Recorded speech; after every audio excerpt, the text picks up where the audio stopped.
आज दो ऐलान होने वाले हैं। अस्सलाम वालेकुम रहमतुल्लाहि व बरकातुहू।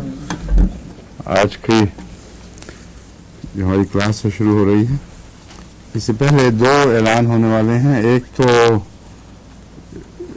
ऐसा है जिसका होम्योपैथिक से बराह रास्त ताल्लुक़ है, और एक वैसे अमूमी ऐलान है जिसका दूसरे वक्त में मौका नहीं मिल सका, इसलिए ज़रूरी है वो करने वाला। हमने जो ज़ुबानों की क्लास शुरू की थी, उसका एक सबक ग़ालिबन पहला तो दिखाया जा चुका है। क्यों जी? दिखाया जा चुका है ना। उस सिलसिले में जो इस वक्त नारा पड़ा है उसकी मैं वजह समझा दूं, और आइंदा के लिए जो प्रोग्राम है वो मैं अभी बता देना चाहता हूँ। इसके साथ कुछ ज़रूरी हदायत भी वाबस्ता हैं। ये जो उर्दू की क्लास मैंने शुरू की है, ये जारी है मुसलसल, लेकिन इस वक्त के अलावा, क्योंकि इस वक्त थोड़ा था और इस वक्त में उसको जिस तरह मैं शुरू करना चाहता था उसको शुरू नहीं किया जा सकता था। 1 घंटा अलग हम रोज़ाना उसकी रिकॉर्डिंग कर रहे हैं। मेरा प्रोग्राम ये है कि 11 रिकॉर्डिंग तक इस तरह मुकम्मल की जाएंगी। उसके बाद उसको निसफ घंटे के 22 दरसों में तब्दील किया जाएगा, और साथ साथ उनके तराजिम हो रहे हैं। तराजिम नहीं, साथ साथ उनकी वर्शन जिसको अंग्रेजी में कहते हैं, मुख्तलिफ ज़ुबानों में वही बात समझाई जा रही है, तर्जुमे के साथ नहीं, बल्कि महज उन अल्फाज को, या उन अल्फाज काफ़ी नहीं है, महज वो जो जिस तरीके से उर्दू समझाई जा रही है उसी तरीके को इख्तियार करके बराह रास्त मुख्तलिफ ज़ुबानें समझाई जाएंगी।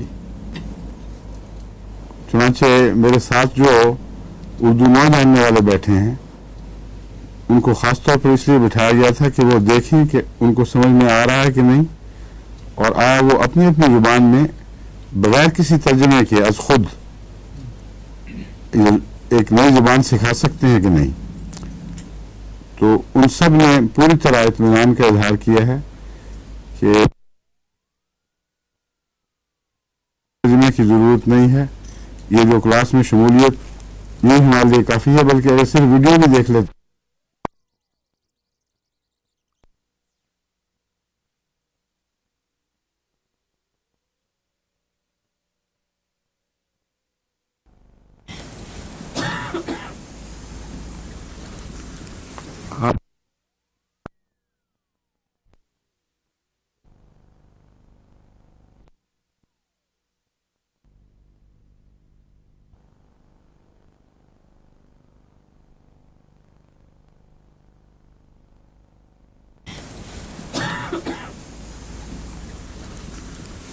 आज दो ऐलान होने वाले हैं। अस्सलाम वालेकुम रहमतुल्लाहि व बरकातुहू।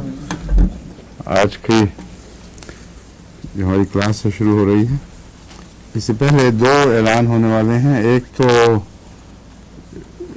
ऐसा है जिसका होम्योपैथिक से बराह रास्त ताल्लुक़ है, और एक वैसे अमूमी ऐलान है जिसका दूसरे वक्त में मौका नहीं मिल सका, इसलिए ज़रूरी है वो करने वाला। हमने जो ज़ुबानों की क्लास शुरू की थी, उसका एक सबक ग़ालिबन पहला तो दिखाया जा चुका है। क्यों जी? दिखाया जा चुका है ना। उस सिलसिले में जो इस वक्त नारा पड़ा है उसकी मैं वजह समझा दूं, और आइंदा के लिए जो प्रोग्राम है वो मैं अभी बता देना चाहता हूँ। इसके साथ कुछ ज़रूरी हदायत भी वाबस्ता हैं।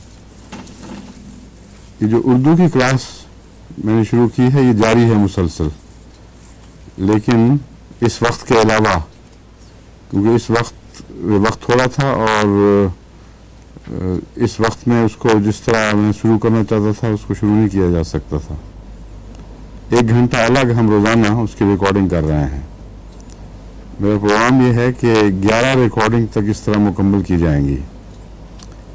उसके बाद उसको निसफ घंटे के 22 दरसों में तब्दील किया जाएगा, और साथ साथ उनके तराजिम हो रहे हैं। तराजिम नहीं, साथ साथ उनकी वर्शन जिसको अंग्रेजी में कहते हैं, मुख्तलिफ ज़ुबानों में वही बात समझाई जा रही है, तर्जुमे के साथ नहीं, बल्कि महज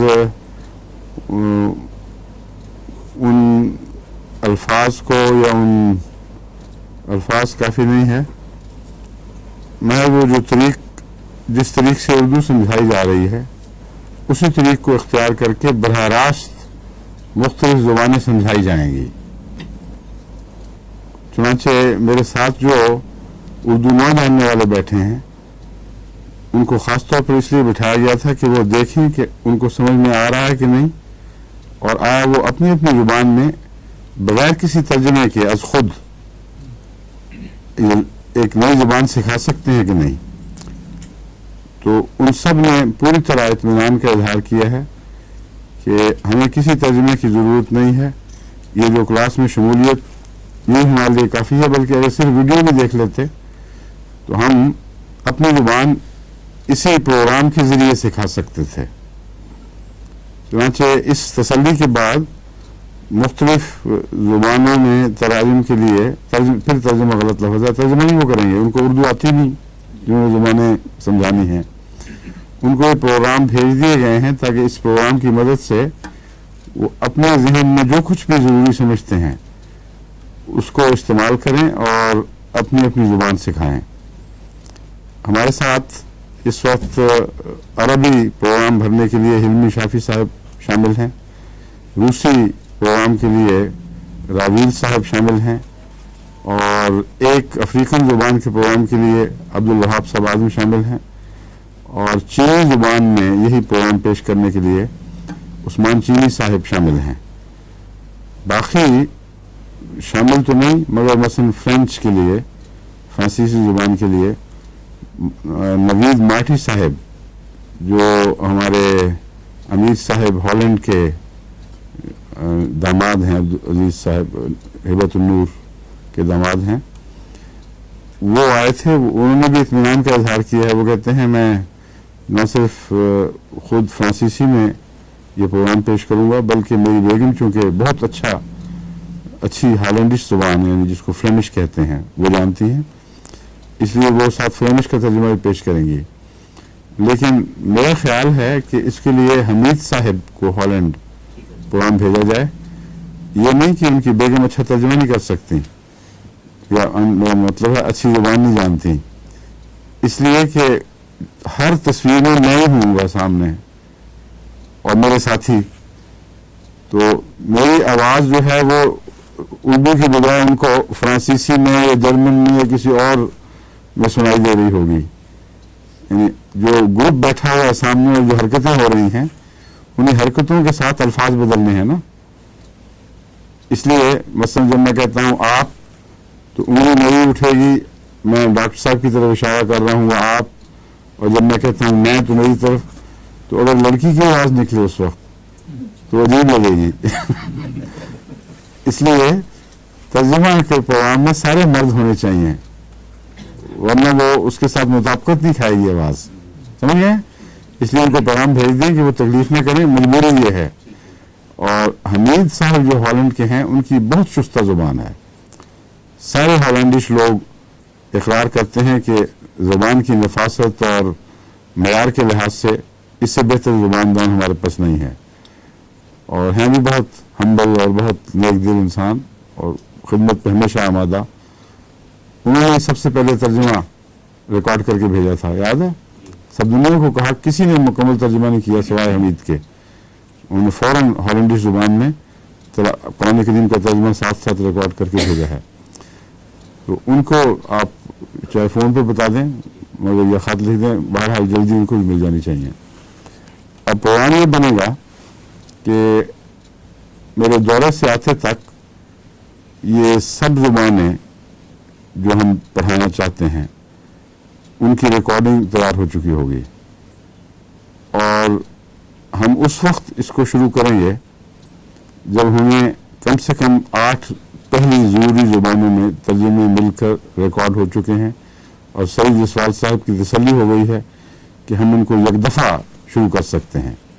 उस वक्त ये प्रोग्राम फिर शुरू किया जाएगा और 22 दिनों पर मुहित होगा, 22 दिनों तक फैला होगा, और उसके बाद इसको फिर اول سے اسی طرح دہرایا جائے گا جس طرح پہلے شروع کیا گیا تھا، کیونکہ زبانوں کے پروگرام میں میری ہدایت یہ ہے کہ کسی نے یاد رکھنے کے لیے زور نہیں لگانا، بالکل کوشش نہیں کرنی، بڑے مزے سے آرام سے بیٹھ کے سنیں، اور یہ میری ذمہ داری ہے کہ میں یاد کرواؤں، اور جب میں اردو یاد کروانے پر مجھے تسلی ہو جائے گی تو جو باقی زبانوں والے ہیں وہ بے اختیار ہیں اس معاملے میں، وہ لازماً اتنی دفعہ ریپیٹ کریں گے، اتنی دفعہ دہرائیں گے کہ جب میری ہوگی تو ان کی زبانوں والوں کی بھی ہو جانی چاہیے انشاءاللہ۔ اور مزید احتیاط کے طور پر اس کو دہرایا جائے گا پھر سے۔ اول تو بعض الفاظ شروع میں اجنبی لگتے ہیں، جب بار بار کہے جائیں تو اجنبی نہیں رہتے، بعض وربز یعنی افعال شروع میں کچھ سمجھ نہیں آتی کہ کن معنوں میں استعمال ہوتے ہیں، کیا کن شرائط کے ساتھ استعمال ہوتے ہیں، لیکن جب بار بار کہے جاتے ہیں تو از خود یاد ہو جاتے ہیں، گرامر پڑھا کر نہیں بلکہ از خود ایک ذہن کے اندر جو کمپیوٹر ہے اللہ تعالیٰ کی طرف سے دیا ہوا، اس میں وہ بار بار پڑھتے ہیں تو وہاں نقش ہو کر بڑے گہرے طور پر اپنے معنی کو وہاں ثبت کر دیتے ہیں، جو انمٹ ہو جاتے ہیں۔ یہی وہ طریقہ ہے جس سے بچے سیکھتے ہیں۔ تو انشاءاللہ 22 لیکچرز کے 44 دن بن جائیں گے، کیونکہ 22 درس دہرائے جائیں گے پھر، اور اس عرصے میں ہم انشاءاللہ باقی پروگرام تیار کر چکے ہوں گے جو یورپ کے لیے خصوصیت سے اس وقت ہمیں ضرورت ہے، اور باقی ملک دنیا کے لیے بھی ہم وہی مہیا کرنے کی کوشش کریں گے۔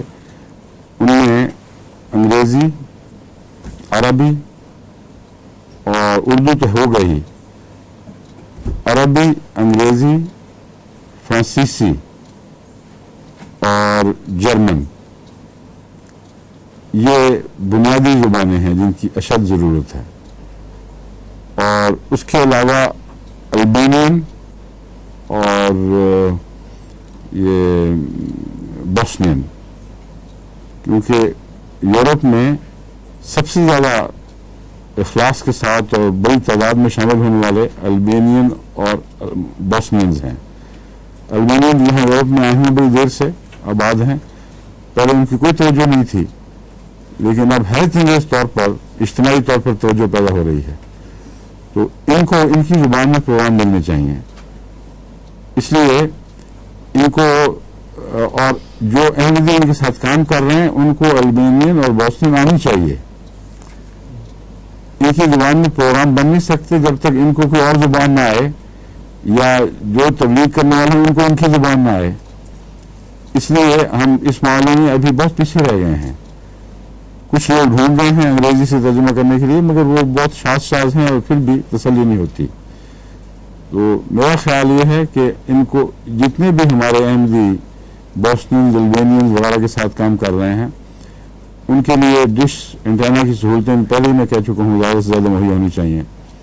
ان کو اردو سیکھنے پر آمادہ کیا جائے، اور روزانہ آدھا گھنٹے کا جو پروگرام ہے اس میں پہلے اردو سیکھیں اور پھر ریکارڈ کر کے دوسرا حصہ عربی سیکھیں۔ تو اردو میں جو ہماری عام انسٹرکشن ہے، احمدی اکثر اردو جاننے والے ہیں، اس لیے مجبوری ہے پہلے اردو کو سکھانا لازم ہے، لیکن چونکہ ساری تعلیم قرآنی تعلیم ہے، اس لیے عربی کے بغیر صحیح معنوں میں کوئی اسلام کا گہرا تصور حاصل نہیں کر سکتا۔ تو دوسرا ہوگا عربی۔ میرے انسٹرکشن یہ ہے کہ اردو اور عربی ایک براہ راست سن لیں مجھ سے اردو مثلا، اس کے بعد جو ریکارڈڈ ہے پروگرام عربی کا وہ چلا دیں پھر، تو ان کا 1 گھنٹہ روز کا اس طرح ہو جائے کرے گا سبق کے لیے۔ اور تمام زبان جو دوسری زبانوں والے ہیں وہ بھی اسی طرح ایک کی بجائے 2 زبانیں سیکھ سکتے ہیں اگر وہ باقاعدہ پروگرام ریکارڈ کریں۔ تمام دنیا میں جہاں ہمارے مدارس ہیں اور احمدی جو تبلیغ کا شوق رکھتے ہیں یا سلسلے سے محبت رکھتے ہیں، ان کو اردو پروگرام میں ضرور شامل ہونا چاہیے तमाम जामिया जितने हैं अफ्रीका में या बैंकॉक या किसी जगह दुनिया में हैं, वहाँ इसको लाजम कर दिया जाए। और वहाँ भी चूँकि वक्त की सहूलत के पेश नज़र उनको रिकॉर्ड करके प्रोग्राम दिखाना होगा, इसलिए आधा घंटा उर्दू का और फिर आधा घंटा अरबी का, ये पहली ज़रूरत है जो उनको पूरी करनी चाहिए। और ये सारी दुनिया के लिए बराबर हिदायत है। बांग्लादेश को भी उर्दू सीखने की ज़रूरत है। हिंदुस्तान में केरला वगैरह की बड़ी मुखलिस जमातें हैं, उड़ीसा की जमातें हैं बहुत मुखलिस, और इसी तरह वेस्ट बंगाल है, वहाँ नई जमातें पैदा हो रही हैं, नेपाल में, और बहुत से हिंदुस्तान के ऐसे इलाके हैं जहाँ उर्दू मिट चुकी है। हालांकि इससे पहले जब वो कादियान आया करते थे तो काफ़ी शुद्ध होती थी। तो पहले तो उनको ज़बानी उर्दू सिखाई जाएगी, फिर तहरीरी तौर पर उर्दू के सबक दिए जाएंगे। तो हिंदुस्तान के दूसरे मुसलमानों के लिए भी अगर वो पसंद करें तो एक बहुत ही मुफीद प्रोग्राम साबित होगा। इसके लिए जब ये शुरू हो तो उससे कुछ अर्सा पहले इश्तिहारात देकर सारे अखबारात में मुख्तलिफ इलाकों के लोगों को ये बताना चाहिए कि हमारा इंटरनेशनल ज़ुबानों का प्रोग्राम शुरू हो रहा है। वो इस वक्त से इस वक्त तक हमारे मुल्क में फ़लाँ चैनल पे सुना जाएगा। उसकी जो ज़ुबानें मुख्तलिफ चैनल्स पे आती हैं, उनके नंबर, उनका तरीक़ा, ये बहुत पहले से शुरू हो जाए। इश्तिहारात के ज़रिए तमाम अहले मुल्क को बताना और ख़ुसूसियत से अहमदी जमातों को मुत्तली करना, और उनके लिए रिकॉर्डिंग का इंतज़ाम और फिर क्लासेस का इंतज़ाम। इस तरह हम इंशाअल्लाह एक साल के अंदर ये जो बड़ा मसला है ज़ुबान का, ये हल कर लेंगे। क्योंकि तबलीग के साथ जो बेशुमार नए ममालिक आए हुए हैं, उनको मिलकर देखते रहते हैं, एक दूसरे को पता नहीं लगता बात कैसे करनी है, और मुतरजिम भी हर दफ़ा अच्छा नहीं मिलता और बाद दफ़ा मिलता ही नहीं। तो मैं एक दूसरे के चेहरे देखकर नज़र की प्यास बुझाते हैं, मगर दिल की भी नहीं बुझती और दिमाग की भी नहीं बुझती। उसके लिए कम्युनिकेशन बहुत ज़रूरी है। कुरान करीम में भी कम्युनिकेशन के लिए सबसे ज़्यादा जोर दिया। खलक़ल इंसान अल्लमहुल बयान। अल्लाह ताला ने अर्रहमान खुदा ने क्या किया? खलक़ल इंसान को पैदा फरमाया, अल्लमहुल बयान, उसको बयान सिखाया, क्योंकि बयान के बगैर अल्लाह से राब्ता हो ही नहीं सकता था। तो बयान ही ने दोनों राब्ते कायम किए हैं, बैनुल इंसानी और इंसान और खुदा के दरमियान। तो यूनिवर्सल जमात के लिए लाजिम है कि बयान की तरफ खुसूसी तवज्जो करे। इसलिए ये जो प्रोग्राम शुरू हुआ, ये कोई मामूली अहमियत नहीं रखता, बहुत गैर मामूली अहमियत का हामिल है। जमात के मुस्तकबिल के साथ इसका बहुत गहरा ताल्लुक़ है, और मैं उम्मीद रखता हूँ कि सारी दुनिया में हर अहमदी जो उर्दू नहीं जानता वो उर्दू सीखना शुरू करेगा, क्योंकि एक साल तक इंशाअल्लाह उनको हम पढ़ना लिखना भी सिखा देंगे।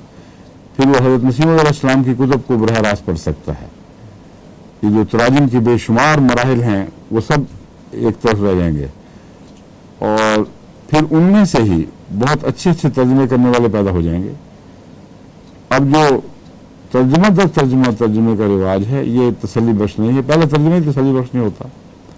अंग्रेज़ी में जो हमने तर्जुमे दोहराने शुरू किए हैं, हमारी एक टीम है जिसमें ख़ासतौर पर लजना की तरफ से बहुत ताउन मिल रहा है। लजना की तालीम याफ्ता बच्चियाँ हैं जिनकी ज़ुबान अंग्रेज़ी बहुत अच्छी है और उनको मुझे उर्दू नहीं आती। उन टीमों के साथ मुझे बैठकर उनको उर्दू में समझानी पड़ती है और साथ फिर मदद करनी पड़ती है तर्जुमे में। जब तक मुझे तसल्ली ना हो उस वक्त तक हम और सोचते रहते हैं अल्फाज को। तो हमने देखा कि बहुत सी ऐसी किताबें जो बज़ाहिर तर्जुमा हो चुकी थी, उनमें बहुत नक्स नज़र आए हैं। ज़ुबान के नक्स, मज़मून गलत हो चुके हैं।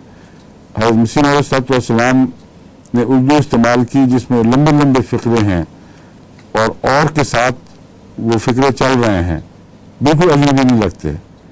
लेकिन जब उनका एक तर्जुमा एक ज़ुबान में मुसलसल तर्जुमा करें तो आधे सफ़े पर एक अंग्रेज़ी का फ़िक्रा जब आता है तो अंग्रेज़ी का दिमाग बिल्कुल उसके समझने से आरी हो चुका होता है। इतना लंबे सांस के साथ अंग्रेज़ी में रिवाज नहीं है। اور این کا اتنا رواج نہیں ہے. اور ہم لوگ عادی ہیں، عربی میں بھی یہ رواج ہے، قرآن کریم میں بھی یہ اسلوب ہے کہ واو کے ایڈیشن کے ساتھ ہم جہاں واو آتی ہیں پہلے ایک مضمون کو جذب کر لیتے ہیں، پھر اور فقرہ چاہے بظاہر ایک ہو ہم ذہنی طور پر اس کو توڑتے رہتے ہیں مختلف حصوں میں. مگر انگریزی زبان میں یہ نہیں ہے. اب انگریزی زبان میں جب ایک لمبا ترجمہ ہم دیکھتے ہیں تو آخر تک پہنچتے کچھ پلے نہیں پڑتا. اور یہ حضرت مسیح علیہ السلام کی گستاخی ہے، کیونکہ آپ کا جو تصور ہم دنیا میں پیش کر رہے ہیں وہ بظاہر لفظوں سے وفا کر رہے ہیں اور مسیح علیہ السلام سے بے وفائی کر رہے ہیں، فی الحقیقت بے وفائی کر رہے ہیں. تو لفظوں کی وفاداری اس حد تک اختیار کرنے کی اجازت ہے جب تک مضمون سے بے وفائی نہ ہو. جہاں مضمون سے بے وفائی ہو وہاں لفظوں کی وفا جرم ہے. اس نقطۂ نظر سے جو میں ٹیم تیار کر رہا ہوں، آئندہ مستقبل میں ترجمے کرنے کی خاطر ان کو وقت دے رہا ہوں تاکہ وہ میری نگرانی میں ترجمے کا اسلوب سیکھیں اور ان کو یہ باریک باتیں بتاؤں کہ کہاں الاصل سے ہٹنے کی اجازت ہے، کہاں اصل کے ساتھ وابستہ رہنا ضروری ہے اور کس حد تک وہ لفظوں سے ہٹ سکتے ہیں. مثلا ایک محاورہ ہے، اس محاورے کا اگر بیان ہی ویسا محاورہ دوسری زبان میں موجود ہے تو اس محاورے کو اختیار کرنا چاہیے، ورنہ تو بات وہاں دوسری زبان میں نہ سمجھ آئے گی بلکہ تمسخر سا لگے گا. کئی ایسے محاورے ہیں جیسے 9-2-11 ہو گیا. میں نے کل اپنی زبان میں بھی بتایا تھا کہ زبان کے ترجمے میں نے کہا 2 سبق ہم کر چکے ہیں، 9 اور رہتے ہیں. جب 9 ہو جائیں گے تو میں 9-2-11 ہو جاؤں گا. اور اس کو انگریزی میں کہہ دوں کہ یہ کہتا کہ I'll be 9 into 11 تو everybody would think I'm a madman, it's just raining. ہر آدمی یہی سمجھے گا کہ میں پاگلوں والی باتیں کر رہا ہوں، ایک جس بخار میں انسان بہتا ہے. اس لیے ضروری ہے کہ وہ ترجمہ کیا جائے محاورے میں جس کا متبادل محاورہ موجود ہے، خواہ الفاظ مختلف ہوں. وہ بہت خوبصورت ترجمہ لگتا ہے. لیکن کوئی مولوی کرے گا کہ نہیں آپ نے مسیح علیہ السلام کے لفظ کو چھوڑ کر یہ کر دیا ہے، مجھے کوئی پرواہ نہیں، بے شک کہتا پھرے.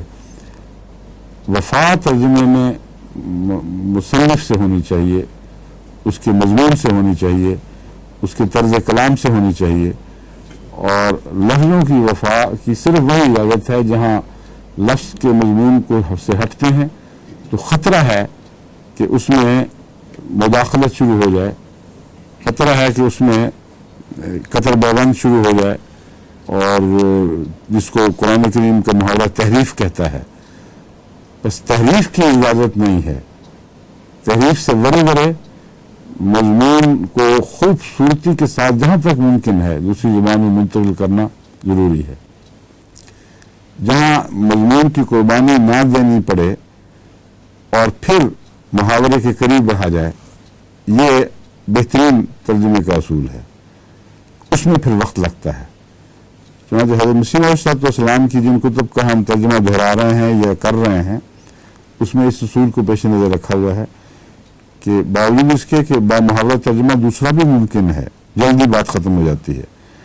مگر اگر یہ ممکن ہو کہ حضرت مسیح علیہ السلام کے الفاظ، آپ کی ترتیب، آپ کی طرز بیان کے قریب ترین رہیں اور پھر بھی با محاورہ ہو، تو اس سے بہتر اور کوئی اسلوب نہیں ہے ترجمے کا. تو اب جو میں تربیت دے رہا ہوں ساتھ شامل ہوں ترجمہ کرنے میں، اس میں یہی پیش نظر ہے تاکہ ہمارے ینگ جو نسلیں ہیں ان کو یہ ترجمے کا سلیقہ آ جائے. اور اسی طرح باہر سے جو ترجمے آ رہے ہیں ان سب کو پہلے تو جس طرح آنکھیں بند کر کے کہہ دیا کرتے تھے بڑا اچھا ترجمہ دے دو، اب نہیں ہم یہ کرتے. اور اس کا فائدہ یہ ہوا ہے کہ بعض بہت ہی خطرناک غلطیاں نظر کے سامنے آئی ہیں جو اگر نظر کے سامنے نہ آتی تو بالکل بعض لغو مضمون مسیح علیہ السلام کی طرف منسوب ہو جاتے. فارسی کا کلام ہے، بڑا اچھا ترجمہ کرنے والے بہترین انگریزی دان، پرانے بڑے چوٹی کے تجربہ کار اساتذہ یا اہل قلم ہیں، لیکن بعض دفعہ حوثیوں کا مضمون نہیں سمجھے اور جو ترجمہ کیا ہے وہ بالکل اصل سے ہٹ گیا ہے، بلکہ بعض دفعہ بچگانہ سی بات دکھائی دیتی ہے. تو وہ ایسی باتیں سامنے آنے کی وجہ سے اب یہ مجبوراً یہ احتیاطیں ہو رہی ہیں. بس زبانوں کے پروگرام کو غیر معمولی اہمیت دینے کی ضرورت ہے. اب ہمارے جامعہ جہاں بھی ہیں اگر انگریزی سیکھنا چاہتے ہیں تو 8 بجائے 2 چینلز کے 6-7 چینلز کی ریکارڈنگ کر لیں، اردو براہ راست سیکھ لیں، عربی کی ریکارڈنگ اس کے بعد سن لیں، پھر وہ جب چاہیں انگریزی کورس انگریز پڑھائے گا، ان کو عربی عرب پڑھائے گا. اور ہمارے لیے کیسے ممکن تھا کہ ہم 1,00,000 استاد مقرر کرتے دنیا میں؟ جو جماعت کی ضرورت ہے اس کے لیے 1,00,000 نہیں تو کم سے کم 8-10 ہزار تو استاد ضروری ہیں جو بڑھتی جائیں گی ضرورتیں. تو اللہ نے یہ بہت احسان فرمایا. اگر ہمارے زبان کے پروگرام، جیسا کہ میں امید رکھتا ہوں اب کیونکہ میں نے خود شروع کیا ہے اور جواباً ساتھ شامل لوگ مجھے تسلی دلا رہے ہیں کہ ہم مطمئن ہیں، اس لیے میں امید رکھتا ہوں کہ یہ پروگرام ہماری آئندہ زبان کی ضرورتوں کو انشاءاللہ بہت عمدگی سے پورا کرے گا. اساتذہ کی ضرورت تو رہتی ہے مگر بہت کم رہ جائے گی، اور یہ خطرہ ٹل جائے گا کہ ایک پاکستانی عربی پڑھا رہا ہے، ایک ہندوستانی چینی زبان پڑھا رہا ہے، غرضی کہ وہ لوگ جن کو اصل زبان کا پتہ کچھ نہیں، جہاں وہ پیدا نہیں ہوئے، وہ چند ڈگریاں حاصل کر کے زبان پڑھانے لگ جاتے ہیں. یہ ناکافی ہے، سمجھ رہے ہیں؟ تو یہ ساری دنیا میں جو لوگ سن رہے ہیں وہ تیاری کر لیں. کتنے دن تک؟ انشاءاللہ 15-20 دن تک ہم شروع کر سکیں گے پروگرام. اس سے پہلے آپ کو اعلان کرنے ہوں گے بار بار کہ پروگرام آ رہے ہیں اور یہ تاریخ ہے، اور جو میں نے کہا ہے اس کا بھی خلاصہ بار بار پہلے بیان کر دیا کریں. پھر انشاءاللہ تعالی ہمارے جو پروگرام ہیں وہ ان کو صحیح معنوں میں ان سے استفادے کے لیے تمام جگہ جماعتیں تیار ہوں گی. اب میں نے افریقہ والوں کو کہہ دیا، میں نے وہاں آ کے آپ سب سے اردو میں باتیں کرنی ہیں، آپ کی ذمہ داری ہے. اور البینیز کو پیغام بھیج دیا، وہ مجھے کہہ رہے تھے کہ آپ ہمارے پاس آئیں، اب ہم جس طرح جرمنی میں جلسہ ہوا اس طرح جا کے البینیا میں بھی کریں گے.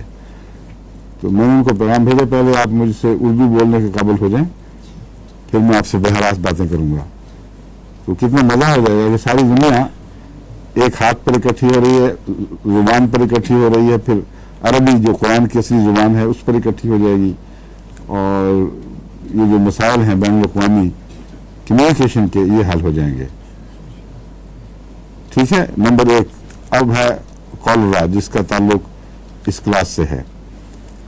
اس سے پہلے میں نے ہدایت کی تھی کہ جو مثلا روانڈا کے ریفیوجیز وغیرہ ہیں، مہاجرین، ان میں بڑی شدید ہیضے کی، جسے کالرا بھی کہتے ہیں انگریزی میں، وبا پھوٹی ہوئی ہے. اس کے لیے ہومیوپیتھک ادویہ ان کو بتائی تھیں.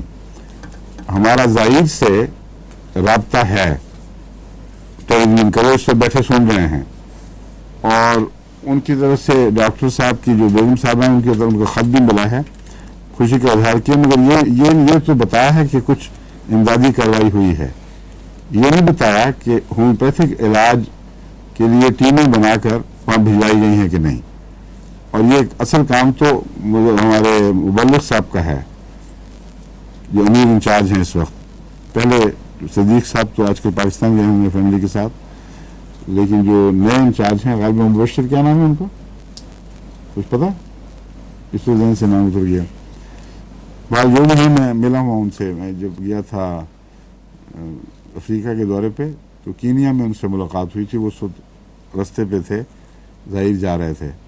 ماشاءاللہ انہوں نے کام بہت اچھا سنبھال لیا. وہ ٹیمیں بنائیں اور جس حد تک امداد ہونی چاہیے دوسری، اس کے لیے بھی باقاعدہ منصوبہ بنا کر لکھیں. جتنے زائد خرچ کی ضرورت ہے وہ مجھ سے مطالبہ کریں، لیکن ہیضے کی ٹیم کے لیے جو روک تھام اور علاج کی ٹیمیں ہیں وہ بہت ہی ضروری ہیں، کیونکہ اس سے سستا اور اس سے زیادہ افیکٹو علاج اور ممکن نہیں ہے. جو ویکسینیشن کے ذریعے پریونشن کی جاتی ہے، وہ جو ٹیکہ لگاتے ہیں، اس کی تیاری، اس کا ہر ایک تک پہنچنا بہت بھاری کام ہے اور بے شمار اخراجات کو بھی چاہتا ہے. ہومیوپیتھک دوائیں गोलियां, मीठी गोलियां मुंह में डाल दें, थोड़ी सी शीशियां प्लास्टिक की उनके पास हों तो देते चले जाएं, उनको बता दें कि चंद दिन रोज़ाना एक दफ़ा खा लो। वो टीके जैसा अगर नहीं तो बहुत हद तक दो काम करती हैं। अव्वल या होगा ही नहीं हैज़ा, या होगा तो बिल्कुल माइल्ड और मामूली तकलीफ देकर चला जाता है, और अगर हो जाए तो फिर दूसरी दवाएं भी मौजूद हैं जो खुदा के फजल से हैज़े में बहुत इफ़ेक्टिव हैं। इसलिए उनके मुतालिक मैं आज दोबारा आपको बताना चाहता हूँ, क्योंकि ये हैज़े की वबा अब मशरक़ी माफ़ करना, बांग्लादेशी सारों से माफ़ी मांगता हूँ, बांग्लादेश में भी फूट रही है, और हिंदुस्तान में भी कई इलाकों में इत्तला मिली है कि वबा बड़ी तेज़ी से फूट रही है। गालिबन हमारी जहाँ जमातें हैं ज़्यादा इधर नहीं उधर नहीं, ये बिहार और उसके साथ है, क्या नाम है, हाँ केरला तो बाहर से दूर है काफ़ी, उड़ीसा और बिहार वगैरह की तरफ इत्तलाएँ मिली हैं कि वहाँ हैज़ा फूट रहा है। और चूँकि सैलाब वगैरह आ रहे हैं, कादियान वगैरह के इर्द गिर्द भी ये इम्कान ख़तरा है, इस्तेमाल है कि वहाँ भी हैज़ा फूटे या फूट चुका होगा गालिबन, क्योंकि ये बड़ी तेज़ी से वबा फैलती है और जरासीम इसके बड़ी तेज़ी से बड़े होते हैं। इस पर हम एक वर्ल्ड हेल्थ ऑर्गेनाइजेशन की एक फ़िल्म भी दिखाएंगे जो कल मैंने देखी है। हमने उनसे कुछ फिल्में मंगवाई थी दिखाने के लिए, वो अंग्रेज़ी में है। मैंने इनसे कहा कि फ़ौरी तौर पर उसका तर्जमा कर लें और उर्दू में अच्छा तर्जमा हो तो फ़ौरन शुरू कर दें। तो अंग्रेज़ी भी और उर्दू भी दोनों में, एक तो जो हॉरर्स हैं वो भी ज़्यादा तकलीफ़ तो होती है, लेकिन उससे एक फ़ायदा होगा कि खिदमत करने का जज्बा ज़्यादा उठेगा और टीमें ज़्यादा ज़ाती जोश और वल्वले से खिदमत पे आमादा होंगी। सिंध में भी हैज़ा फूट पड़ा है और इधर जो सिंध का जनूबी इलाका है, ज़ेरी इलाका, इसमें बहुत बारिशें हो रही हैं।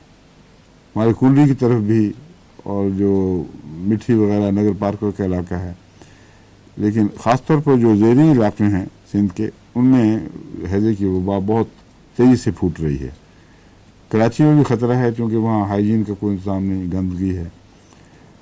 इसी तरह बाज़ दूसरे अफ्रीका के ममालिक में जिससे भी इतला मिल रही है। तो इस वक्त एक आलमी तौर पर हैज़ा फैल रहा है। उसके लिए मैं दोबारा ताकीद करता हूँ, नहायत मामूली कीमत पर कसरत के साथ बनी नौ इंसान को फ़ायदा पहुँच सकता है। सारी जमातें टीमें बनाएं, रोकथाम की कार्रवाई भी करें और जहाँ हैज़े के मरीज़ हों वहाँ उनके इलाज की भी कोशिश करें। पानी की लिए अपनी तैयारी रखें, अपना पानी साथ लेकर चलें। अगरचे हाइजीन के ज़रिए इख्तियार किए हों तब भी ये जायज़ नहीं है कि इंसान अपने आप को किसी मामूली ख़तरे में भी डाले। इसलिए जो टीमें हैं वो अपने पानी का इंतज़ाम करें या पानी उबाल कर पीने का जहाँ भी जाएं उसके लिए पूरे सहूलतें साथ लेके जाएं। ऐसे बर्नर वगैरह साथ ले जाएं जिससे स्टोव्स वगैरह टाइप की जहाँ जो चीज़ मिलती है। तो ये एहतियातें हैं जिनके साथ आपने वहाँ खिदमत करनी है। अब मैं दवाओं में बताता हूँ। सल्फ़र दवाओं में से नुमाया तौर पर किताबों में मज़कूर है जो प्रिवेंटिव के तौर पर काम आती है। जहाँ वबा फैली है वहाँ सल्फ़र शुरू करा दें। लेकिन मेरा एक और दवा है आर्निका, जिसमें पढ़ा रहा हूँ आजकल। आर्निका में भी सेप्टिसीमिया और इस किस्म की चीज़ों की प्रिवेंशन बहुत गहरी तौर पर पाई जाती है। इसलिए आर्निका इसको साथ में लाया जाए। आर्निका की एक और ख़ूबी है जो आपकी क्लास से ताल्लुक़ रखता मजमून में, इसमें बेशक आपको तफसील से समझा देता हूँ। आर्निका शुरू किया हुआ ना हमने। आर्निका लोग आमतौर पर चोटों के लिए सिर्फ इस्तेमाल करते हैं, हालांकि बहुत ही गहरी और बहुत ही फ़ायदेमंद दवा है। एक तो जैसा कि मैंने बयान किया है, सेप्टिसीमिया के लिए औरतों को وضع حمل سے پہلے اگر دے دی جائے تو ولادت سے پہلے، اس کو وضع حمل ہی کہتے ہیں نا، جی اس سے پہلے اگر دی جائے کچھ دن تو کمپلیکیشنز نہیں ہوتی، بخار نہیں پیدا ہوتے، ہائیجینک کمزوریوں کی وجہ سے جو انفیکشن کا خطرہ ہے اس کے لیے تو آنے کا بہت ہی ضروری ہے۔ غریب ممالک میں اکثر ایسی عورتیں بیچاری پھر ساری زندگی مصیبت میں مبتلا رہتی ہیں، کیونکہ دائیاں گندی، کپڑے گندے، احتیاطیں نہیں ہوتی پوری، غربت کی جتنی مصیبتیں ہیں وہ ساتھ لاحق ہوتی ہیں۔ اس لیے آرنیکا تو مفت کی دوا ہے، یہ تو ساری دنیا میں پیدائش سے پہلے دینے کا احمدیوں کو رواج کر دینا شروع کر دینا چاہیے، اور اپنے ہمسایوں اور تعلق والوں کو بھی بتائیں۔ دوسرا ہے اس کو سلفر سے ملا دیا جائے۔ اس میں دوسری خوبی یہ ہے کہ ملیریا کا پریونٹیو ہے، جس کا لوگ بہت کم استعمال کرتے ہیں۔ افریقہ میں جو ملیریا کے علاقے ہیں خصوصیت سے، وہاں کی جماعتوں کو بھی جہاں ملیریا کا رجحان پائے جائیں، یا خاص طور پر بیرونی مبلغین کو، تو باقاعدگی سے آرنیکا کا کورس لینا چاہیے۔ چند دن روزانہ ایک 200 کی خوراک لی جائے تو کوئی نقصان نہیں ہے، 10-15 دن لیں تو اس کے ملیریا کے خلاف واضح مدافعت پیدا ہو جاتی ہے، اور ٹائیفائڈ کے خلاف بھی۔ اس لیے بہت گہری دوا ہے، جس سے جتنا اس سے فائدے کا حق تھا نہیں اٹھایا گیا، کیونکہ اکثر کتابوں اور درسوں میں بس یہی بات اتنی دہرائی جاتی ہے کہ چوٹوں کی دوا کہ باقی طرف توجہ نہیں رہتی۔ اس کو بھی اس میں شامل کرنا ہے، کیونکہ وہ موسمی اثرات جن میں ہیضہ پھوٹتا ہے، وہی موسمی اثرات ملیریا کے لیے بھی ممل ہوتے ہیں اور ٹائیفائڈ کے بھی۔ تو اللہ تعالیٰ کے فضل سے یہ تینوں چیزیں کور ہو جائیں گی۔ سلفر اور آرنیکا ملا کر اگر ضرورت پڑے تو دن میں 2 دفعہ بھی دی جا سکتی ہے، مگر 1 دفعہ رکھیں تو بہتر ہے پریونٹیو کے طور پر۔ جی 200، میرا تجربہ 200 کا ہے، لیکن ڈاکٹر کینٹ لکھتے ہیں کہ بعض کیسز میں اگر اس کو اونچی طاقت میں دیا جائے، بہت اونچی طاقت میں، تو بہت مفید رہتی ہے۔ اور کینٹ کا میرا تجربہ ہے کہ وہ صحیح بات لکھتے ہیں۔ اکثر ہومیوپیتھ مواغلے سے کام لے جاتے ہیں، سنی سنائی باتیں بیان کر دیتے ہیں، اور پھر جب آپ استعمال کرتے ہیں تو نتیجہ نہیں نکلتا، مایوسی ہوتی ہے۔ مگر کینٹ کے متعلق میں نے دیکھا ہے جب بھی جو بات لکھتا ہے سمجھا کر، اللہ کے فضل سے وہ ضرور ٹھیک نکلتی ہے۔ تو اس لیے یہ آرنیکا کا اونچا استعمال جو ہے 1 لاکھ والا یا 10,000 وغیرہ، اس کو بھی پیش نظر رکھیں۔ پروفیلیکٹک کے طور پر، جس کو پریونٹیو بھی کہتے ہیں، یعنی بیماریوں کی مدافعت پیدا کرنے کے لیے، حفظ ما تقدم کے لیے آرنیکا کی اونچی ڈوز بھی دے کے دیکھیں۔ لیکن میں نے 200 میں اس لیے بتایا ہے کہ میں نے اب تک کبھی پروفیلیکٹک کے لیے اونچی طاقت میں استعمال نہیں کی، اس لیے ہیضہ کے دنوں میں رسک نہیں لینا چاہتا۔ لیکن اور ملیریا کی روک تھام کے لیے مثلا یہ تجربہ ہونا چاہیے، کیونکہ وہ ایسی بیماری نہیں ہے کہ جو اچانک آئی اور لے بیٹھی۔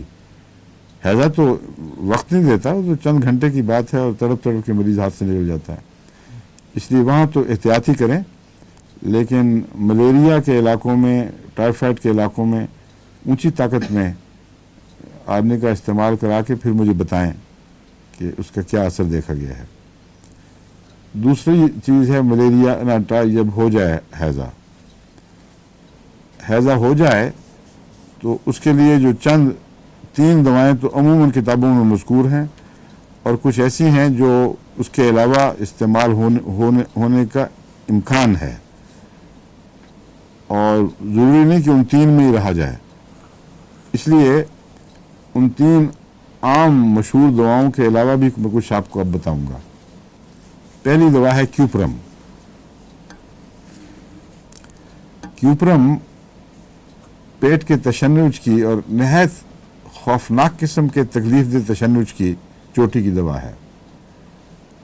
ऐसा तशन्नुज जिसके असर चेहरे पर ज़ाहिर होता है और निलाहट पैदा हो जाती है, जिसका मतलब है कि खून की नालियाँ हर तरफ या मसल्स सिकुड़ गए हैं और उसकी वजह से जो स्टेसिस की अलामतें पैदा होती हैं वो चेहरे पर निलाहट के रंग में आ जाती हैं। और दूसरे इसकी अलामत यह है कि हाथ पांव मुड़ते हैं और अक्सर मसलन मिर्गी का मरीज़ भी जिसमें क्यूपरम बहुत मुफीद है, उसके तशन्नुज का आगाज़ उंगलियों और हाथों से होता है और पाँव से। तो एक्सट्रीमिटीज़ जिनको कहते हैं, इंसानी जोड़ों के किनारे, इंसानी अज़ा के किनारे, वहाँ से तशन्नुज शुरू होकर अंदर की तरफ हरकत करता है। तो ये अलामत तो साफ पहचानी जाती है और बाज़ दफ़ा गर्दन भी पीछे की तरफ मुड़ जाती है, अकड़ जाती है और बल बड़ा खौफनाक है, जो एक ऐसी अज़ियतनाक चीज़ है कि उसको देखना भी मुसीबत है। तो उसमें क्यूपरम की एक दो खुराकें खुदा के फजल से बहुत जल्दी असर दिखाती हैं। दूसरा है अपना कैम्फर। कैम्फर अमूमन बाल लोग छोटी ताकत में इस्तेमाल करते हैं, 6 में 6x वगैरह में या छोटी में। मेरे नज़दीक तो 30 में बहुत अच्छा काम करता है, इसलिए बहुत लो जाने की ज़रूरत नहीं है। 30 में या अगर कोई अपनी पसंद रखता हो, बाद लोगों को छोटी ताकत पे ज़्यादा एतमाद होता है, छोटी में भी काम करता है, इसलिए मैं कह रहा हूँ वो भी इस्तेमाल कर सकते हैं 6x तक या 3 पोटेंसी तक। ये उस तरह प्रोफिलेक्टिक नहीं है जिस तरह सल्फर और आर्निका हैं, यानी हिफ्ज़ मातक़द्दुम की दवा बनता तो है, मगर उस वक्त हिफ्ज़ मातक़द्दुम नहीं कहना चाहिए, आगाज़ के वक्त जब बीमारी शुरू हो जाए, शुरू की इलामतों में अगर इसको दिया जाए तो हैज़ा डेवलप नहीं होगा। नहीं क्या खाम खाई में क्यूपरम बात ख़त्म कर बैठा, अब उसकी बात ही नहीं हो रही, अब तो बिल्कुल और मजमून चल पड़ा है। क्यूपरम मैंने कहा था तशन्नुज की इलामत है, पेट में तशन्नुज हो, ऐसे मरीज को असहाल भी थोड़े थोड़े आते हैं, यानी मुसलसल नहीं जारी रहते क्योंकि वो रुक जाते हैं। अंतड़ियों में तशन्नुज इतना सख्त होता है कि वो असहाल को इकट्ठे बाहर फेंक ही नहीं सकती, तो तशन्नुज की वजह से उसमें तवक्कुफ होता चला जाता है। लेकिन इस वजह से लोग कहते हैं थोड़ा दस्त, हालांकि ये थोड़े दस्त वाली बात नहीं है, उसका पेट फूलता जाता है ऐसे मरीज का। और कैंफर में भी ये इलामत इस लिहाज से मुशाबे है, तशन्नुज उतना सख्त नहीं, लेकिन कैंफर का मरीज भी चूंकि ठंडा पड़ जाता है जल्दी। इसकी पहचान ये है, अव्वल तो मैंने बताया ना प्रोफिलेक्टिक के तौर पर नहीं, आगाज़ में बीमारी को बढ़ने से रोकने के लिए कोई दूसरी इलामत का इंतज़ार न किया जाए। जहाँ हैज़े की इलामत शुरू हुई वहाँ फ़ौरन कैंफर दे दें, तो इल्ला माशाअल्लाह वक्त पर दिया हुआ कैंफर काम आ जाता है और बीमारी आगे नहीं बढ़ती। लेकिन अगर हैज़ा हो चुका हो तो फिर कैंफर की क्या पहचान है, फिर कैंफर की पहचान होगी तो काम करेगी। फ़र्क यह है कि शुरू में तो हमें तो पता ही नहीं किस किस्म का हैज़ा है, हर किस्म के हैज़े के आगाज़ में कैंफर काम करेगी, क्योंकि कैंफर हर बीमारी के आगाज़ में यही असर दिखाती है। ये कैंफर का मिजाज है। इन्फ्लुएंजा होने लगा है, अगर शुरू में ही आप कैंफर दे दें तो ये हरारत गरीबी को उठाती है और इन्फेक्शन के लिए जो गिरा हुआ टेम्परेचर दरकार है वहाँ वो दर्जा हरारत को उठा देती है। नज़ला जब होने लगता है तो नज़ले नाक के अंदर जो झिल्लियाँ हैं जहाँ नज़ले का आगाज़ होता है वहाँ वक्ती तौर पर कुछ दर्जा हरारत गिर जाता है और जो दिफा की कुदरती ताकत है वो उस हिस्से को मुहैया नहीं होती और कमज़ोरी का एहसास है, जिसकी वजह से वो वक्ती तौर पर ठंड वहाँ महसूस होती है। एक स्पॉट है जो निस्बतन बाकी जो टेम्परेचर से ठंडा हो जाएगा, उस स्पॉट पर या उस हिस्से पर बैक्टीरिया असर दिखाते हैं। जब वो पल जाते हैं और ताकत में आ जाते हैं फिर वो गर्मी सर्दी की बहस ख़त्म हो जाती है, फिर वो हर तरफ बड़े ज़ोर से हमला करते हैं। तो इस इब्तदाई कमज़ोरी के वक्त जबकि जिस्म का कोई हिस्सा ठंडा हो जाए या सारा जिस्म बाज़ दफ़ा ठंडा हो जाता है और दिफाई ताकतों से महरूम रह जाता है, कैम्फर बेहतरीन दवा है। समझ गए? बीमारी के नतीजे में अगर जिस्म ठंडा हो जाए, मसलन दिल का हमला हुआ है और ठंडे पसीने आ रहे हैं, ब्लड प्रेशर गिर रहा है, मौत के करीब मरीज पहुंच चुका है, वो जो ठंडा होना है वो कैंसर का मौका नहीं, वो कार्बोवेज का मौका है। तो वो जिस्म का ठंडा होना या आज़ा का ठंडा होना जो बीमारी के आगाज़ में ज़ाहिर होता है उसमें कैंसर इलाज है, और जो बीमारी के बढ़ जाने के बाद जब हीले सब जाते रहते हैं उस वक्त जो कैंसर से मिलती जुलती इलामतें ज़ाहिर होती हैं उसका इलाज कार्बोवेज है, कैंसर नहीं है। समझ गए हैं? तो हैज़े के ताल्लुक में पहले मैं बात ख़त्म कर लूँ, फिर आर्निका की तरफ वापस आऊँगा। हैज़े के ताल्लुक में याद रखें कि कैंसर की इलामतें ये हैं कि पेट फूल जाता है, बहुत मामूली इजाबत है, लेकिन अंदर तशन्नुज इतना सख्त नहीं है इसका, लेकिन कमज़ोरी और ठंडे पसीने और रेजोल्यूशन नहीं हो रहा, जिसको रेजोल्यूशन कहते हैं, जिस्म का रद्द-ए-अमल ज़ाहिर होना शुरू हो जाए और गर्मी की इलामत ज़ाहिर हो जाए, वो होती नहीं। और टेम्परेचर बाज़ दफ़ा बिल्कुल नहीं होता, बाज़ दफ़ा गिर चुका होता है। ऐसी सूरत में कैंसर सबसे अच्छा इलाज है।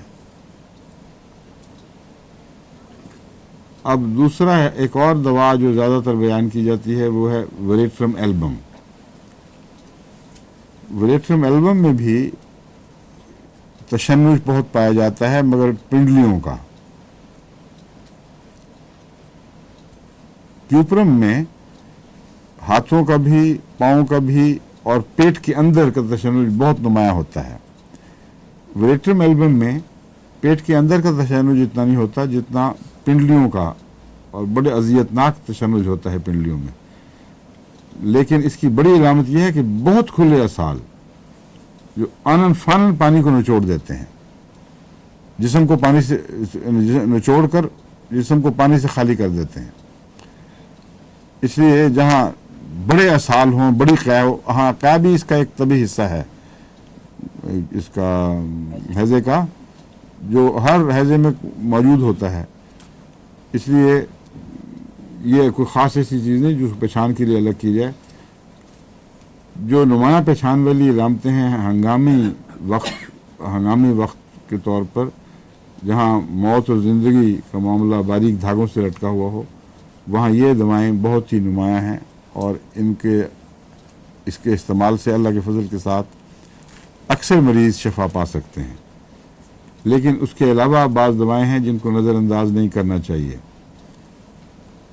गहरी इन्फेक्शन बाज़ दफ़ा हैज़े के साथ और भी शामिल हो जाती है। टाइफाइड का ज़माना है और आम तौर पर ऐसी जगहों में टाइफाइड के जरासीम भी पाए जाते हैं। अकेली हैज़ों की दवाओं पर बिना करनी अक्ल के ख़िलाफ़ है। इसलिए अगर बैप्टीशिया को पेश नज़र रखें तो वो हैज़े में भी बहुत मुफीद साबित होगी। बैप्टीशिया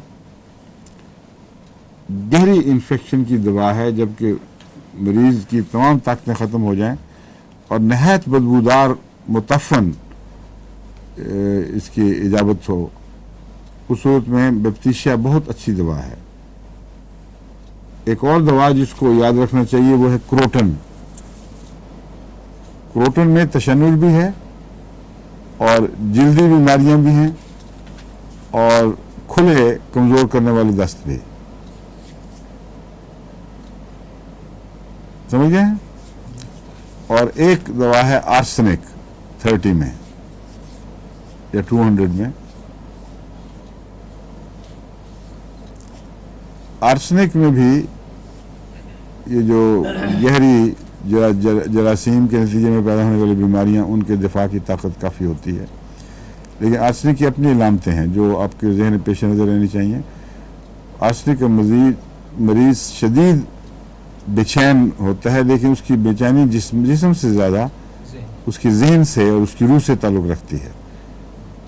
وہ تکلیف کی وجہ سے بے چین نہیں، تکلیف کی وجہ بھی شامل ہو جاتی ہے، لیکن نمایاں طور پر اس کے علاوہ بے چینی ہے کوئی جو روحانی بے قراری ہے، ایک عذاب میں مبتلا ہے، کسی کروٹ چین نہیں آتا، اور موت کا خوف بہت نمایاں۔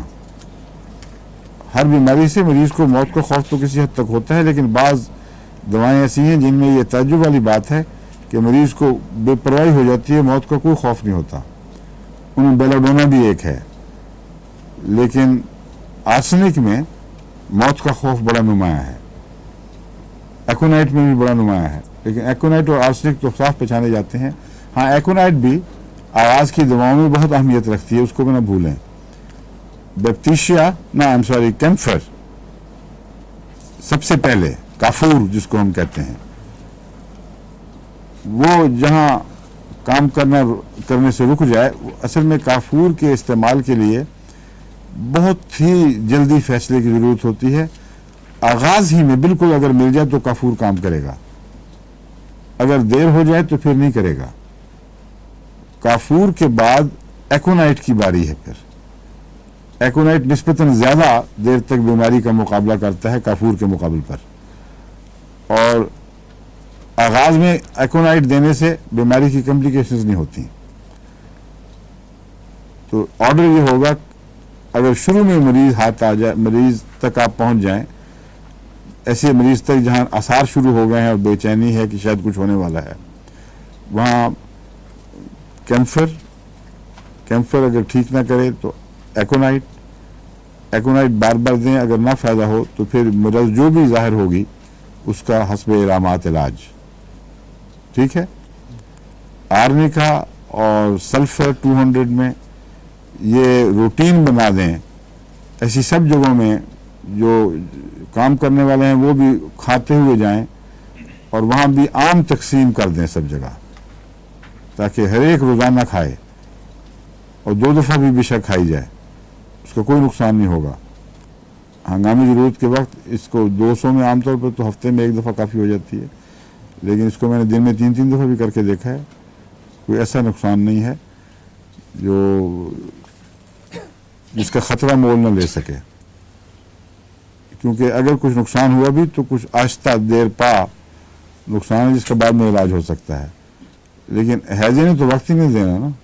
اس لیے میں کہہ رہا ہوں کہ یہ رسک نہیں لینی چاہیے کہ دوا کی کمی کی وجہ سے کسی مریض کو ہیضہ، کسی شخص کو ہیضہ ہو جائے، کچھ اوور ڈوزنگ بھی ہوگی تو فرق نہیں پڑے گا۔ تو آرنیکا، سلفر پہلے اور عام، اور پھر کیمفر، اور پھر ایکونائٹ، اور پھر دوسری دوائیں۔ اس کا طریق یہ ہوگا کہ آپ جہاں جہاں کیمپوں میں جائیں وہاں سے والنٹیئرز لیں،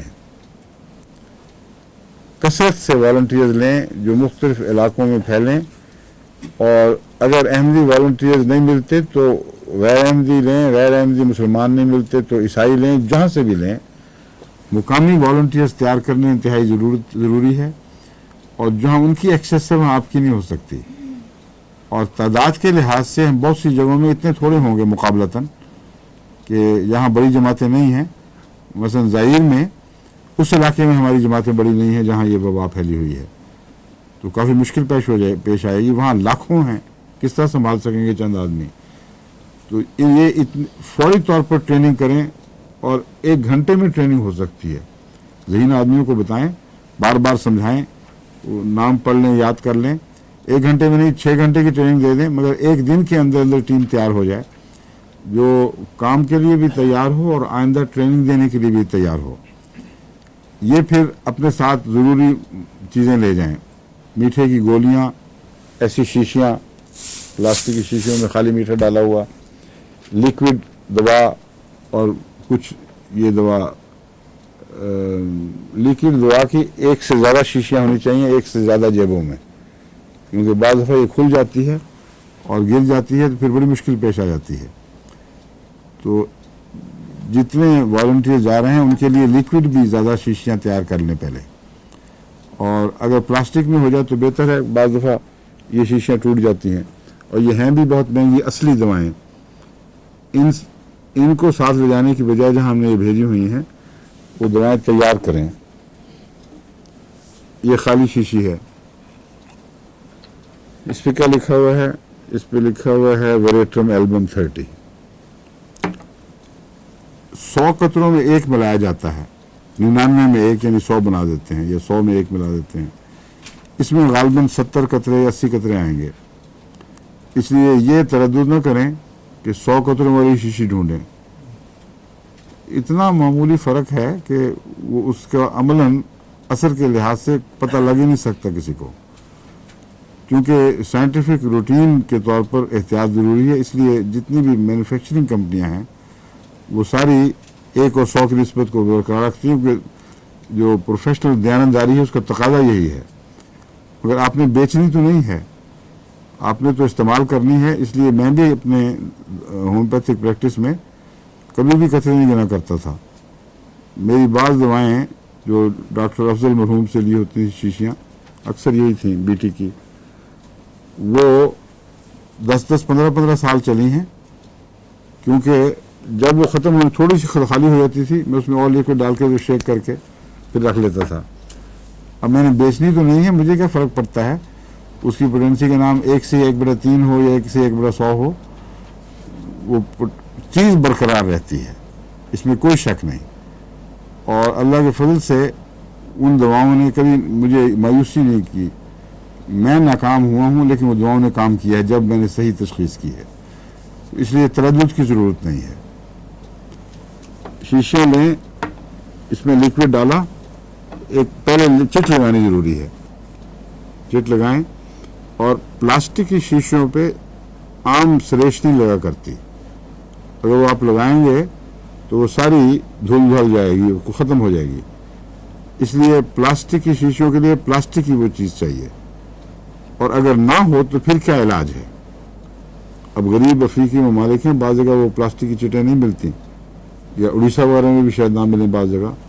उसका मैंने ये इलाज किया था कि मजबूत धागा DMC की डोरी जिस तरह होती है, उसके साथ एक कार्ड पुरो कर उसको साथ लटका देता था।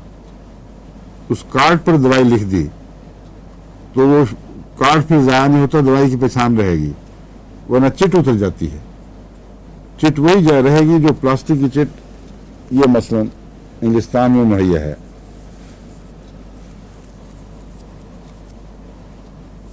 ये कितने आराम से उतरी है, मगर यहाँ से नहीं उतरेगी, जब इधर लग जाएगी तो। I hope so. ये देखें, जरा सी टेढ़ी लगी है, इसको माफ करना। ये देखें, अब ये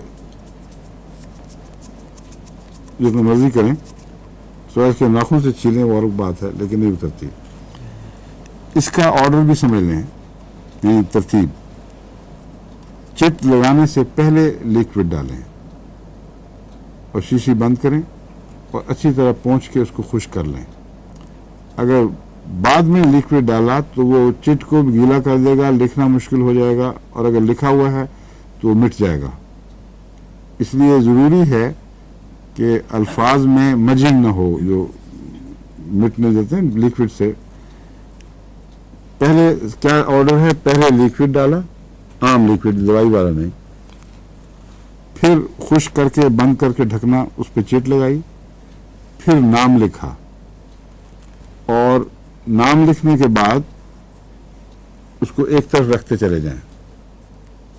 जब आप तैयार हो गए तो फिर एक शीशी जिस नाम की है उस नाम की शीशी उठाई और उसमें एक कतरा डाल दिया।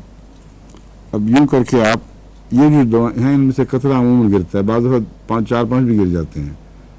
इसलिए अब देखें कितने गिरते हैं, बाज़ दफ़ा नहीं भी गिरते। इसलिए अब इसलिए एहतियात, तजुर्बा है, कुछ एहतियात। अब अगर इसमें 4-5 पड़ गए तो थू मारी की कोई ज़रूरत नहीं, कोई हर्ज नहीं, 5 ही सही। ये भी दवा 30 में ही है ना, अगर सारे भी इसी के हों तभी नुकसान कोई नहीं, तो डरने की क्या बात है। मगर कोशिश ये करें दवाई बचाने की खातिर कि एक कतरा, और एक कतरा काफ़ी होगा। वो डाला, इसको वापस किया,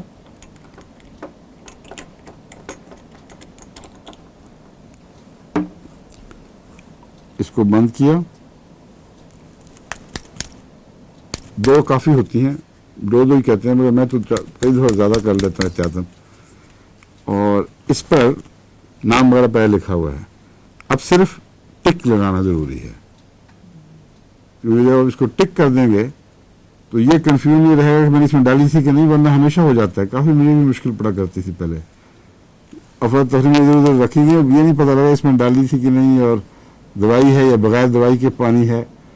تو احتیاط کے طور پر اس کو ٹک کر دیں تو اب مکمل ہے, یہ ایک طرف رکھی گئی شیشی. اس طرح پہلے لیکوڈ شیشیاں بنا لیں. میٹھے کے لیے میٹھے کی گولیاں عموماً تو مہیا غالباً نہیں ہوتی افریقہ میں, لیکن ہم نے میٹھے کی گولیاں بنانے اور پلاسٹک کی شیشیاں بنانے کے لیے افریقہ میں انتظام کیا, غانا میں انتظام کیا ہے. غانا والے ممکن اب تک کارروائی کر چکے ہوں, میں نے ہدایت لکھ کے بھجوائی تھی ان کو کہ جو یہ دوائیں, ہر قسم کی ضروری دوائیں, اس کا بنانے کا انتظام اور سسٹم اور لیکوڈ اور گولیاں, یہ تمام اہم مشنوں میں بھجوائیں, اور ان کا فرض ہے وہ ان کو بھجوائیں. اور ہمارے جتنے ہاسپٹلز ہیں ان میں ایک سیکشن قائم کیا جائے جہاں یہ چیزیں رکھی جائیں. تو اگر زائر کو نہیں پہنچی تو وہ فوراً رابطہ کریں غانا سے اور فوری طور پر ان سے منگوائیں. غانا میں ظفر اللہ صاحب بھی ہومیوپیتھ, جو ہمارے واقف زندگی ہومیوپیتھ ہیں, ان کی بیگم بھی خدا کے فضل سے واقف زندگی ہومیوپیتھ ہیں, اور دونوں مل کر اچھا کام کر رہے ہیں. مگر اپنے محدود دائرے میں اپنے غانا کے لیے تو ہر کوشش کر رہے ہیں, لیکن جس طرح میں نے ان کو کہا تھا کہ میں آپ کو غانا کے لیے نہیں بلکہ سارے افریقہ کے لیے بھجوا رہا ہوں, اس میں کوئی ان سے سستی ہوئی ہے. تو امید ہے اگر اب تک وہ ٹھیک نہ کی ہو تو اب وہ ٹھیک کر دیں گے. میں نے ان سے کہا تھا کہ اگر مجھے کہیں غانا سے اطلاع ملی کہ میرے پاس دوائیاں نہیں ہیں اور بنانا نہیں آتا تو آپ ذمہ دار ہیں. آپ کا کام ہے آنکھیں کھول کر اس ذمہ داری کو ادا کریں. اور ویسے بڑے ذہین ہیں اور ایجادات کا شوق بھی ہے, سلیقہ بھی ہے. چنانچہ انہوں نے وہ مشینیں جو یورپ سے ہم لے کے بھیجتے تو بہت ہی مہنگی بنتی, انہوں نے وہاں خود ہی بنوا لی ہیں, گولیوں والی بھی, پلاسٹک کی شیشیوں والی بھی, اور اب ہمیں باہر سے بھجوانے کی ضرورت نہیں. بس وہ وہاں سے بڑی سائز کی شیشیاں بھی اور چھوٹے سائز کی بھی یہ کثرت سے بھجوائیں, اور گولیاں بنا بنا کے بھجوائیں کثرت سے. لیکن جہاں گولیاں نہ پہنچ سکیں یا ضرورت زیادہ ہو, وہاں میٹھے میں ہی عام سادہ میٹھا لیں اور اسی میں دوائی بنا لیں, کوئی نقصان نہیں ہے. اور میرا ذاتی تجربہ ہے, بہت ساری جگہوں میں جب میں سندھ وغیرہ میں دورے پہ ہوتا تھا, گولیاں ختم ہو گئی, میں میٹھا منگوا کے اسی سے شیشیاں بھر لیتا تھا اور دوائیں کام کرتی تھی.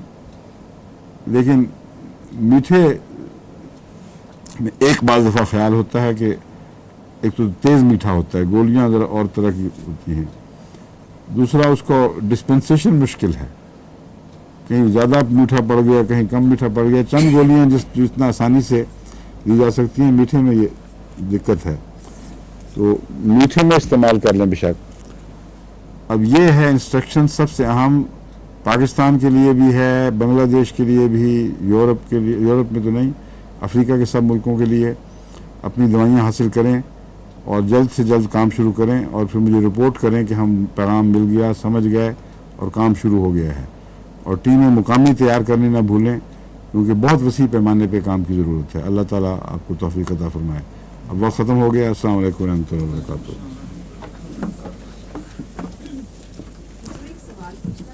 ہاں جی, آپ